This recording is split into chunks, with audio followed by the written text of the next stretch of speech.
आज जो बजट भारत की वित्त मंत्री आदरणीय श्रीमती निर्मला सीतारमण जी ने रखा है, वह बजट बहुत ही संतुलित, ऑल इंक्लूसिव और विकास को बढ़ावा देने वाला बजट है।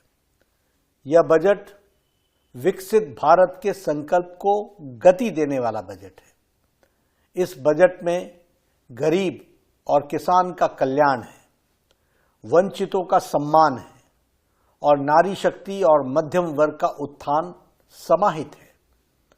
हमारा बजट इस प्रकार से कहा जाए तो यह आम व्यक्ति का बजट है, सिटीजन सेंट्रिक बजट है। ऐसे सर्वस्पर्शी और हर क्षेत्र के विकास को गति देने के लिए समर्पित बजट के लिए मैं आदरणीय प्रधानमंत्री श्री नरेंद्र मोदी जी का हार्दिक अभिनंदन करता हूं। वित्त मंत्री श्रीमती निर्मला सीतारमण जी एवं उनकी पूरी टीम को अपने पार्टी के करोड़ों करोड़ों कार्यकर्ताओं की ओर से हार्दिक बधाई देता हूं। सशक्त नेतृत्व ही विकसित भारत को आकार दे रहा है। प्रधानमंत्री नरेंद्र मोदी जी के कुशल नेतृत्व में देश विकसित भारत की यात्रा का साक्षी बन रहा है। पिछले 10 वर्षों में प्रधानमंत्री जी ने अथक परिश्रम के साथ लगभग 25 करोड़ लोगों को गरीबी की रेखा से बाहर निकाला है।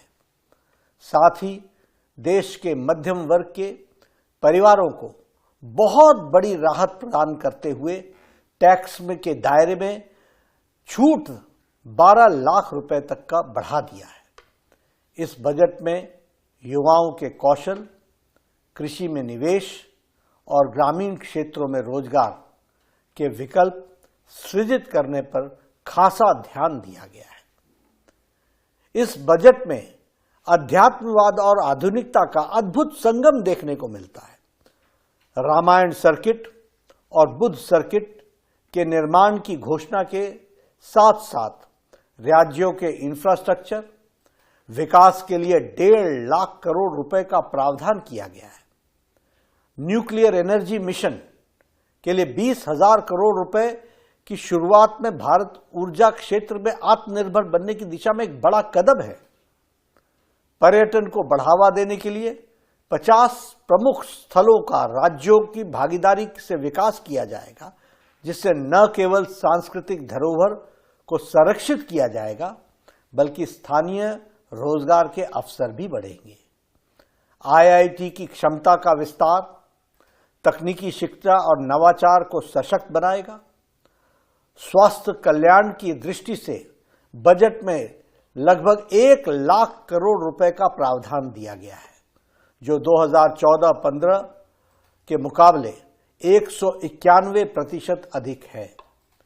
कैंसर से पीड़ित मरीजों को राहत देने के लिए 36 लाइफ सेविंग ड्रग्स, 36 जीवन रक्षक दवाओं को कस्टम ड्यूटी से पूरी तरह छूट दे दी गई है।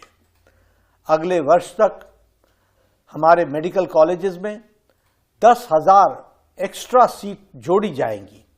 इस तरह हम प्रधानमंत्री जी के 5 सालों के 75,000 मेडिकल सीट्स जोड़ने के संकल्प को पूरा करने में अग्रसर है।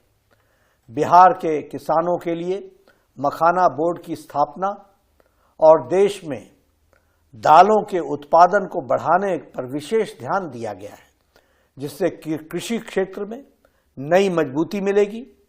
लघु उद्योगों को और स्टार्टअप को बढ़ावा देने के लिए स्टार्टअप लोन की सीमा को 10 करोड़ से बढ़ाकर 20 करोड़ रुपए तक कर दी गई है, जो नए उद्यमियों और युवाओं के लिए सुनहरे अवसर प्रदान करेगा।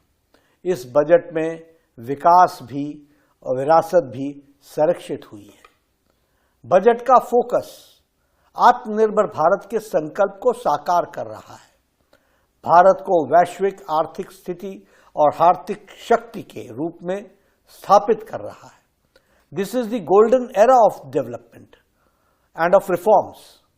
विकास का गोल्डन एरा यानी स्वर्णिम युग है।